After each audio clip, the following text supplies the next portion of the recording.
काय सांगा अरे मी रोज मी या सगळ्यापासून कंटिन्यू आहे. गिरीश मला सांग कोण पाहिजे मी पाहिजे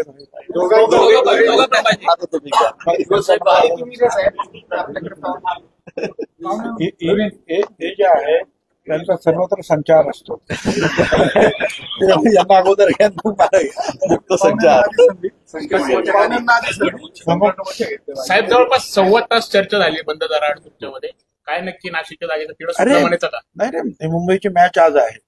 काय काय होऊ शकतं, हार्दिक पांड्या वगैरे बस खेळेल का वगैरे अशी सगळी चर्चा चालू. भुजबळ साहेब सिक्सर मारणार, भुजबळ साहेब सिक्सर मारणार. अरे सिक्सर हे जे आहेत हे मेन कोच म्हणतात नाही. नाही असं आहे की आता उद्या आता रजा आहे, परवा 2 तारीख, 3 तारखेला शेवटचा दिवस आहे फॉर्म भरायचा. आणि विशेषतः म्हणजे उरलेले जे आहेत महाराष्ट्रातले, मला असं वाटतं की सगळ्यांचाच उद्या फॉर्म भरायचा 3 तारखे, म्हणजे आपल्या धुळ्यापासून तर मुंबईपर्यंत शेवटच्या टप्प्यातली आपली निवडणूक आहे. त्याच्यामुळे एक तर जे आहे 2 तारखेला सकाळी 9 वाजता जे आहे मोठी रॅली काढायचं ठरलेलं आहे. भारतीय पवार सकाळी होता, त्याबरोबर आमची चर्चा झाली, मी सांगितलं त्याप्रमाणे आम्हाला पण लागली. आता आपण तुझा नाशिकचा उमेदवार जो आहे, जो काही जाहीर करायचा आहे काय, तो आम्ही सांगितलं नाही किंवा जाहीर करून टाका तुम्ही काय, आम्ही सगळे ज्यात एकत्रितरित्या काम करणार आहोत. आणि कुठे असं तुम्हाला म्हणजे असं लांब राहण्याचा काही प्रश्न येणार, आम्ही संपूर्णपणे जे आहे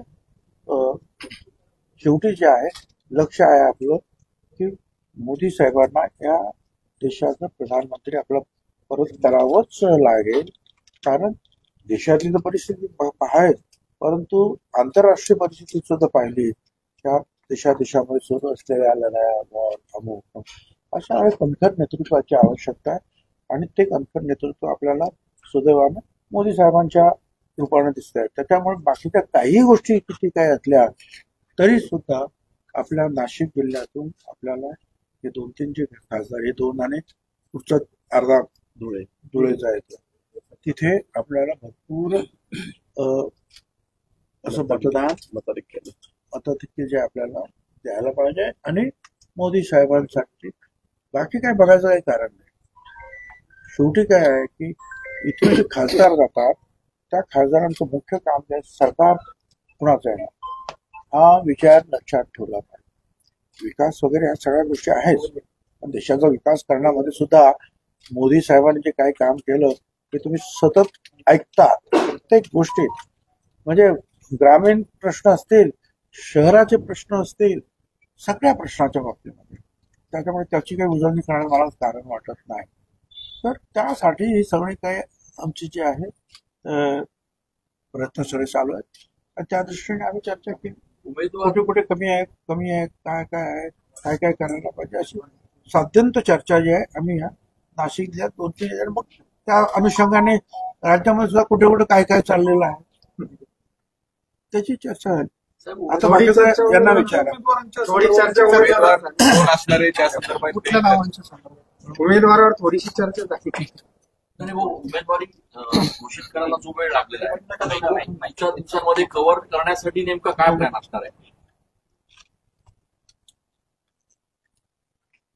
तेच त्यांना सांगितलं की बाबा आता फक्त उद्याचा दिवस खूप मंद आहे आणि परवा शेवटचा समजा ना 3 तारखेवर थांबवलं.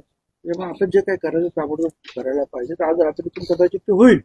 तर बघा आता काय उमेदवारी घोषित करण्यासाठी जो वेळ लागेल तो येणाऱ्या दिवसात कव्हर करण्यासाठी काय प्लॅन असणार आहे? निश्चित त्या संदर्भातच माननीय भुजबळ साहेबांनी आम्ही चर्चा करत होतो. भुजबळ साहेब नाशिक जिल्ह्यातले एक जुने नेते आहेत, महाराष्ट्रातले आणि या सरकारमधले मोठे नेते आहेत. आणि म्हणून त्यांच्याशी चर्चा करावी. तिकीट मला वाटतं उद्या जाहीर झालं पाहिजे. उद्या दुपारपर्यंत सकाळपर्यंतच मला वाटतं तिकीट जाहीर होईल. आता त्या संदर्भामध्ये तिन्ही नेते वरती आहेत, ते त्या ठिकाणी निर्णय करतील. पण उशीर जरी झाला असला तरी आम्ही ठरवलेलं की या दोन्ही जागा, जसं भुजबळ साहेबांनी सांगितलं तिन्ही जागा, मग धुळे मालेगाव पण त्याचा अर्धा भाग येतो, त्या तिन्ही जागा या महायुतीच्या ज्या ठिकाणी निवडून येतील, मोठ्या मताधिक्याने आम्हाला त्यांना निवडून आणायचं आहे आणि मोदींचे हात शेवटी बळकट करायचे आहे. हे खरं आहे. भुजबळ साहेबांनी सांगितलं की देशामध्ये नेता कोण आहे, कणखर नेत्याची गरज आहे. आज आंतरराष्ट्रीय स्तरावर जे सगळ्या घडामोडी घडतायत, त्यामुळे देशाला जर पुढे न्यायचं असेल, त्याला जर महासत्ता करायचं असेल, पुढे जाऊन सुपर पॉवर करायचं असेल, तर मोदींशिवाय पर्याय नाही. आणि म्हणून आमची त्या संदर्भामध्ये त्या ठिकाणी चर्चा झाली आणि आम्ही ठरवलेलं आहे सगळ्यांनी मिळून, महायुतीचे सगळेच आम्ही घटक आहोत, आम्ही ठरवलंय की या तिन्ही जागा मोठ्या मताधिक्याने निवडून द्यायच्या आहेत. उमेदवार कोण आहे? राष्ट्रवादीचा पण दावा होता, सिंधी गटाचा दावा होता, उमेदवार कोणाचा? मी तेच म्हणतोय की ते सिटिंग जागा जी आहे ती शिवसेनेची आहे. त्या बाबतीमध्ये भुजबळ साहेबांचं नाव आलं, त्यांचे नाव पुढे केलं गेलं, वरतून एक पुढे गेलं, पण काही अडचणी असतील त्यामुळे अजूनपर्यंत नाव किंवा पक्ष निश्चित झालेला नाहीये. मी पुन्हा सांगेल की उद्या मला वाटतं 10-11 वाजेपर्यंत 11-12 वाजेपर्यंत दुपारपर्यंत या नावाची घोषणा करता. आपल्याकडे वेळ पण नाही, कारण परवा फॉर्म भरायचा आहे, त्यासाठी तयारी करावी लागेल, कार्यकर्त्यांनी बोलावं लागेल. आणि म्हणून मला वाटतं उद्या सकाळी 10-11 वाजेपर्यंत या ठिकाणी नावाची घोषणा होईल अशी अपेक्षा आहे. कोणती नावं चर्चेत आहेत सध्या? आता ते काही सांगणार, अजून पक्षाचा चर्चेचा भाग आहे, कोणत्या पक्षाला तिकीट मिळणार आणि त्यानंतर मग उमेदवार कोण याची चर्चा होईल. पण काही असलं तरी पण आमची सगळी तयारी आहे, आमचे सर्व कार्यकर्ते तयार आहेत. आम्हाला फक्त नाव याचीच फक्त आता हे राहिलेली आहे.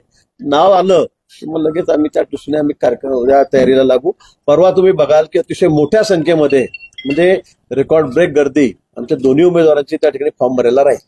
बावनकुळे साहेब नाशिक दौऱ्यावरती होते. बावनकुळे साहेबांनी मोठं वक्तव्य केलं. भाजपने नाशिकच्या जागेवरती दावा सोडलेला आहे, त्यामुळे आता फक्त शिवसेना आणि राष्ट्रवादी हे दोघंच राहिलेले आहेत. तेच म्हटलं की इथे सिटिंग जागा ही शिवसेनेची आहे. 2 टर्म झाले शिवसेनेचा खासदार या ठिकाणी आपणही बघतात त्या ठिकाणी, त्यामुळे त्यांचा क्लेम आहे, यात काही दुमत कोणाचं नाहीये. पण तरी सुद्धा इकडे तिकडे अदलाबदल झालेल्या आहेत काही ठिकाणी. मग आता राष्ट्रवादी काँग्रेस आणि शिवसेना दोघी या बाबतीत निर्णय करतील आणि मला उद्या 11-12 वाजेपर्यंत निश्चित हे नाव जाहीर होईल. आता वेळ तेवढा कमी आहे. दुपारी कोणाला तरी भेटलात, एका महंताला भेटलात दुपारी 2 वाजता. बोललो ना, तुम्ही दाखवलं सगळं, आता किती दाखवत नेमकं 1.25 तास चर्चा झाली 3 मतदारसंघांच्या बाबत. त्या 2 मतदारसंघांमध्ये तुमच्याकडे चेहरा आहे, मात्र नाशिकच्या बाबत कुठला चेहरा किंवा कुठले चेहरे डोळ्यासमोर ठेवून चर्चा झाली, पुढची रणनीती ठरवण्यात आली? नाही, आधी तर पक्ष कुठला हा विषय महत्वाचा. मी परत पुन्हा तेच सांगतो, तुम्ही मला परत ते विचार, त्याआधी पक्ष कुठला, कुठल्या पक्षाला जागा जाणार आहे हा विषय महत्वाचा आहे. तसं बघितलं तर शिवसेनेची जागा सिटिंग आहे, त्यांचाही क्लेम आहे, पण तो काही ठिकाणी अद्यावलाबद्दल जागेची झालेली आहे. त्यामुळे ही जागा माझी राष्ट्रवादीला सोडावी. भुजबळ साहेबांचं नाव पुढे आलं, नंतर पुन्हा त्यात काही बदल झाला, तिकडच्या जागेमध्ये बदल झाला, म्हणून मग ही जागा पुन्हा शिवसेना क्लेम करायला लागली. आज बावनकुळे साहेबांनी, आपण मला माहित नाही पण आपण म्हणतात की त्यांनी क्लेम सोडलेला आहे असेल, कारण इथे 3 आमदार एवढे 77 नगरसेवक असताना सुद्धा सांगितलं असेल त्यांनी की वाटाघाटीमध्ये काही जागा इकडे कमी असं झाल्या असतील. पण पुन्हा आपल्याला तेच सांगेल की या 2 पक्षांपैकी आता निर्णय होईल आणि अधिक जो अधिकार आहे तो शिवसेनेचा आहे, कारण त्याची सिटिंग जागा आहे. पण काही असलं तरी उद्या 11-12 वाजेपर्यंत पक्षही आणि उमेदवारही यांची घोषणा होईल. भुजबळ साहेबांनी जरी माघार घेतली असली तरी समजा परत दिल्लीतून आदेश आला तर काय होईल? आमच्या हातात काय म्हणतो, निर्णय झाला ना आदेश आला तर आम्हाला फक्त काम करायचं आहे, निवडून आणायचंय फक्त, दुसरं काय मग. भाऊ, भुजबळांच्या माघारीनंतर खरं तर ओबीसी नेते अनेक नाराज आहेत. समता परिषदेच्या अनेक ठिकाणाहून उमेदवार उभे राहणार आहेत आणि ओबीसी मत नको आहेत का महायुतीला, असं देखील एक ट्रेंड जो आहे तो सुरू झालेला नाही. असं बघा, देवेंद्रजीने आधी सांगितलेलं आहे की आम्ही तरी म्हणजे भाजप आणि ओबीसी यांचं नातंही सांगितलेलं आहे. ओबीसी समाज किती खंबीरपणे आमच्याही पाठीशी उभा आहे, भुजबळ साहेबांच्या पाठीशी उभा आहे. भुजबळ साहेब तर नेतेच आहेत, एकमेव असे नेते आहेत आज राज्यामध्ये की जे ओबीसीच्या पाठीशी खंबीरपणे उभे आहेत. त्यात तर कोणाच्या मनात काही शंकाच नाहीये.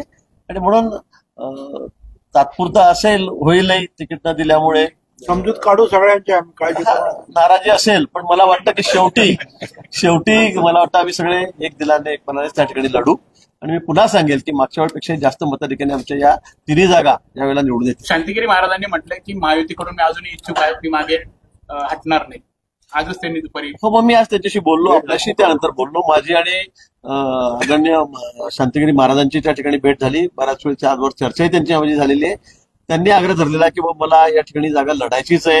एक फॉर्म त्यांनी शिवसेनेचा भरलेला आहे. मला वाटतं त्याबद्दल तसं असेल आणि जागा जर शिवसेनेला गेली तर माननीय मुख्यमंत्री महोदय त्या बाबतीमध्ये निर्णय घेतील. आपण दोघंही ज्येष्ठ नेते आहात, अनेक निवडणुका आपण पक्षांसाठी जिंकून दिलेल्या आहेत. दोघंही नेते एकत्र येणाऱ्या दिवसांमध्ये कशा पद्धतीने प्रचार करणार आणि किती ताकद लावणार जेणेकरून हा जो मधला गॅप आहे तो भरून निघेल. आम्ही पूर्ण ताकदीने या ठिकाणी लढणार आहोत, अतिशय चांगल्या पद्धतीने नियोजन करणार आहोत. आणि मी पुन्हा सांगेल की गेल्या वेळेपेक्षाही जास्त मताधिक्याने आम्ही या तिन्ही जागा, धुळे, मालेगाव, दिंडोरी आणि नाशिक, या तिन्ही जागा आम्ही निवडून आणणार आहोत. भाऊ, जळगावला आणि तुमच्या सगळ्यांचं सहकार्य आम्ही घेणार. काळजी करू नका. जळगावला रक्षा खडसेंसाठी एकनाथ खडसे हे बैठका घेतात अशी माहिती आता समोर आलेली आहे. काय वाटते, एकनाथ खडसे जे आहेत ते भाजपमध्ये देखील प्रवेश करणार अशी मध्ये चर्चा होती. त्यांच्याकडे मला समजतच नाही. मुलगी राष्ट्रवादी काँग्रेसची महिला आघाडीची विंगची अध्यक्ष आहे. सध्या खडसे साहेब कुठे हे मला माहित नाही. त्यांनी राजीनामा दिला अशी बातमी तुम्ही छापतात, दाखवतात. दिला का नाही मला हे माहित नाही. आमच्या रक्षातही आमच्या भाजपच्या खासदार आहेत आणि आता ते उमेदवारही आहेत. त्यामुळे परिवारामध्ये खूप गुंतागुंत आहे त्यांच्या सगळी पक्षाची कुठल्या, त्यामुळे ते मला माहित नाही. आणि मी सध्या जळगाव जिल्ह्यामध्ये, मी सध्या बाहेरच राज्यभर फिरतोय. मी 2-3 दिवसांनी जळगावला जाईल, त्यावेळेला मी माहिती घेईल प्रवेश काय रखडला त्यांचा नाही ते मला माहिती. त्यांचं मी सांगितलं की त्यांचा संबंध डायरेक्ट PM साहेबांशी आणि अमित भाईंशी, नड्डाजींशी आहे मान्य. त्यामुळे ते आम्हाला खाली विचारत नाही. तसं तिकडे त्यांचा काही संबंध येत नाही आमच्याशी फार. त्यामुळे वरतूनच त्यांचा निर्णय होईल काय असेल. ते भाजपच्या उमेदवाराचंच काम करतायत तर तुम्ही त्याचं स्वागत करताय. ते भाजपच्या उमेदवाराचं काम करत, तिथे घरातलंच काम करतायत. ते घरातलंच काम करत आहेत. रक्षाताई आमच्या त्यांच्या सुनबाई आहेत. आता पुन्हा मुलगी त्यांची शरद पवार साहेबांकडे आहे. पुन्हा विधानसभा आली की मग ते तुतारी वाजवतील. त्यावेळेला 2 महिन्याने आपल्याला दिसतील. त्यामुळे ते पारिवारिक काम आहे त्यांचं सगळं. काम लागून गेलं. आपण बोलू आणि ते ऐकत बसू. घेऊन गेल्यावर